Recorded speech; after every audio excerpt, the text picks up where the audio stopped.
Good morning, children, and welcome to your literature class. This is the next literature video that I am posting, and today we are going to study about a new story that is Beginning of Things. It's written by the writer Edith Nesbit. Before we start with the story, let me explain you about the writer. That the writer uh, was very popular among these stories or poems written by the for the children. She has emphasized more of her work for writing the stories and poetry for children. Her poems and her stories have very well narrated the emotions and feelings of the children, what they think, how they react, or what they feel. She was born in London and she had died in United Kingdom. She had wrote more than 60 books for children, and this is the story and the part of the chapter that we are going to study is taken from her storybook The Railway Children. It is an script, or you can say it is a part that is taken from the storybook The Railway Children. And now, without any delay, let's start with the chapter. They were not railway children to begin with. I don't suppose they had ever thought about railway except the means of getting to Maskelynes and Cooks, the pantomime, the zoological garden, the Madame Tussauds. They were just ordinary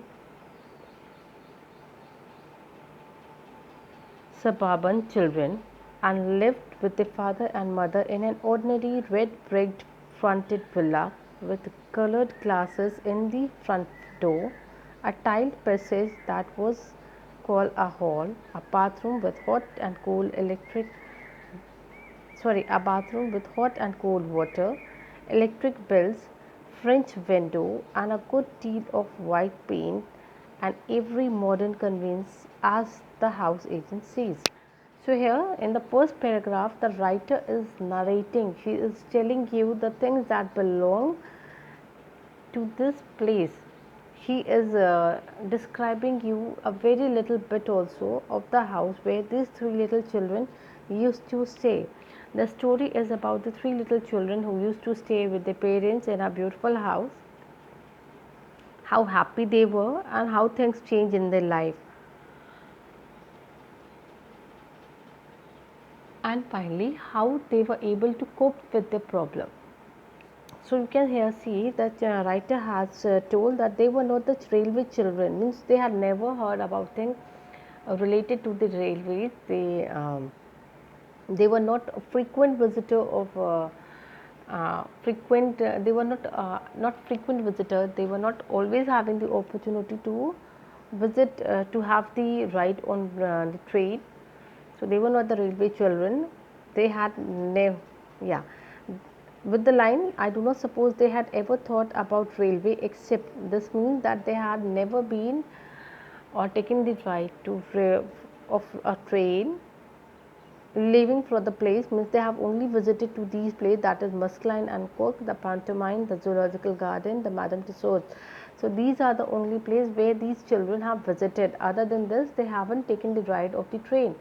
That is why it's said that they were not the railway children to begin with.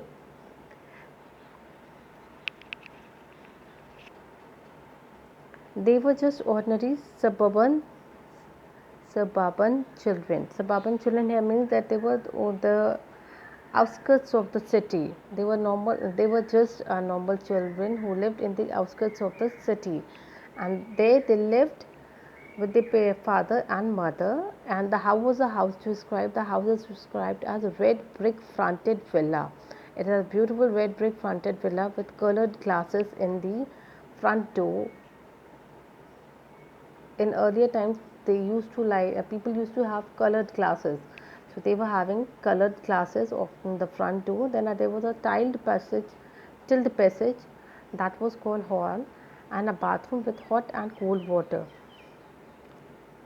You can, from the first paragraph only, you can make out that all the good things, all the basic things, or you can say all the beautiful luxury of the life was there in this particular house, and it must have been a very beautiful house, as the author narrates. They were three of them. Robert was the eldest, and of course, mothers never have favorite. But it, but if their mother had a favorite, it might have been Robert. Next came Peter, who wished to be an engineer when he grew up, and the youngest was Phillips, who meant extremely well. So there were two children. The name of the first was Robert.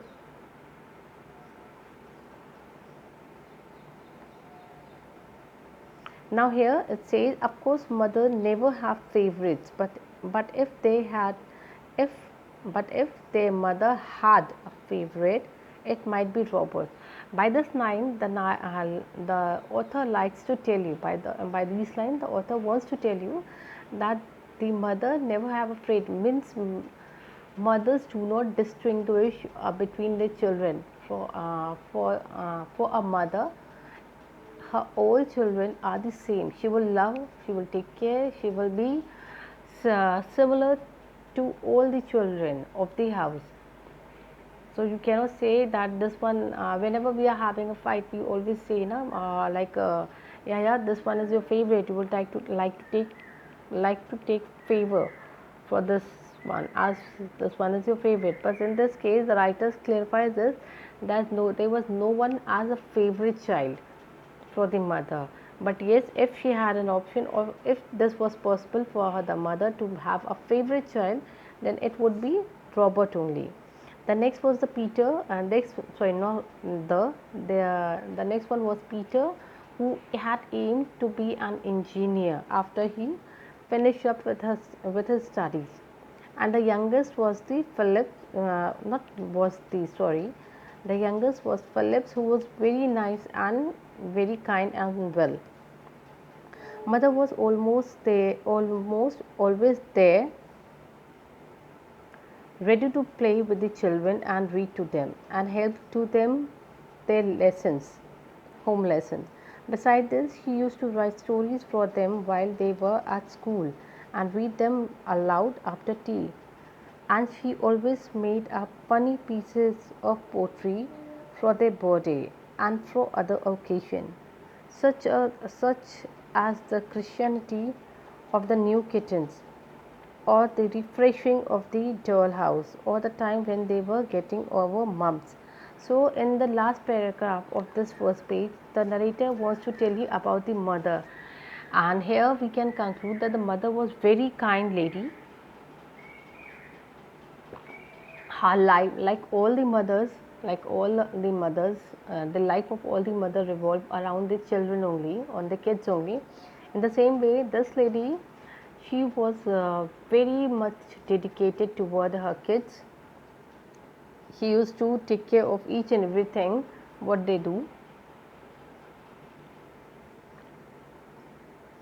She used to help them in their home lessons. In their home lessons means whatever learning they have to do in home. She used to take care of their home lessons, means she used to help them in their studies also. She used to write them stories for them, so that when they she used to write stories for them while they were so that yes, through stories, students at that time, when the story had been written by the author, there were no electronic gadget for the children. The children have to entertain themselves by these all things, and it was the big responsibility of the parents to pay attention toward their achievements, and see how the children can be entertained, as well as taught some moral and good values. So she used to write stories for the children when the children were away at the school, and she used to read these stories after the tea time. Means after the tea there was a break, definitely they have a break, and after the break they used to start with the lessons work. So she used to read, either she used to read these stories at that time, or she used to write funny stories which she used to read at the time when they were when they were anybody at home, at the house, or any other any other function like a refreshing of the doll house, or when the children were sick suffering from mumps. So she used to read these stories to them. She used to keep, in short, the mother used to keep herself connected with the children. She used to keep herself connected to the children. The bonding was very nice, very small, not small, very nice, very beautiful. It was a very nice bonding. She used to be there with the children in every little bit of their life.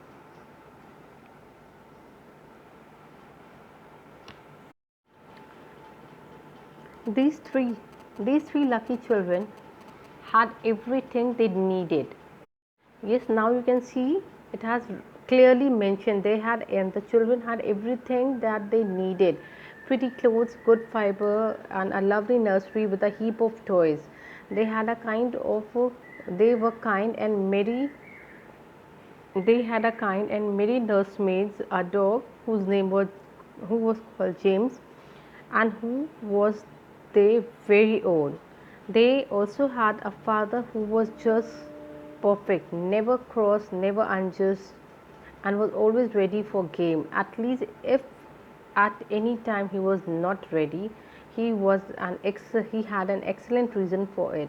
Explain the reason to the children so interestingly and funnily that they felt sure he could not help himself. Now, in the next paragraph, the author, is narrating the character of the father, and what she tells you that the children were very lucky because they had every good thing in their life that the child needed at that time. They had clothes, they had good fibers, they had a lovely nursery, a place which was a corner of the house that was just for them. That was called nursery at that time. Nursery here doesn't mean garden. A heap of toys. They had so many toys for them. They had so many, you can say, good things to refresh them, to enjoy, to entertain them. They had a kind and merry nursemaids. So they had nursemaid means there was a lady who generally in older time they were lady or nursemaid employed to look after the children. The work of the ladies were, these ladies were to look after the children, to see they have dressed up well, they are doing their work nicely, they are you having the good manners or not. Like every time the parents wouldn't be there telling them, oh, you shouldn't eat making sound, you shouldn't make sound while you are eating, you shouldn't sit like this, you shouldn't hold your spoon like this. So all these things the nursemaid used to tell, every little thing she used to teach them, she used to tell them, and she was there to take care for them. And beside the nursemaid they had a dog whose name was James, and who was the children their own, means they, and James was their own pet. They had a father, like everyone have father, so the children, and these children also had father, and here it says who was just perfect, means the father was absolutely perfect. He always have time for his children. He was never cross. By the word cross means he was never angry. Here cross doesn't mean that he was crossing a road. Here the word cross means he was never angry. He was never unjust, means he was never partial. He was always ready to hear them, to play game with them, and if there was situation when he was not there ready for the game, he used to tell and explain his problem to the children in such an interesting and in such a funny way that the children used to believe, yes, my father is busy and he cannot take out time right now. So this was the best part of the father, because he was able to convince his children that, children, I am busy for this reason, and I will definitely try to make out to you for the next time. You will think that they ought to have been very happy, and so they were, but they did not know how happy till the pretty life in the red villa was over and done with, and they had to live a different life indeed. The dreadful change came quite suddenly. Yes, so in this part here you come to know everything was so fine, beautiful, like it's in a beautiful movie or in a beautiful story. Everything was so beautiful and nice in this house till the date when something happened which somehow changed the life in the house, and the name of the house is the Red Villa. In the house, that is the Red Villa, when something happened and after which the life and situation here changes, and this change is being defined as a dreadful change. Student, this chapter is not too big, but it has so many things, little things that I need to explain to you, that I do not want this chapter to go for the one go. So I am taking a break here, and I would be giving you the second part of the chapter in the next video session, so that you can just enjoy the every little detail that is given to you all. Till then, just read till this page and try to understand what we have decided. I have explained you, and as I told you, after the chapter end, I would be giving you a activity. The activity would be that you have to find out the homophones in the chapter. There should be five pair of homophones at least. How you have to do the activity, that I will tell you in the next video. Till then, just have a good day and study nicely. Right? Take care.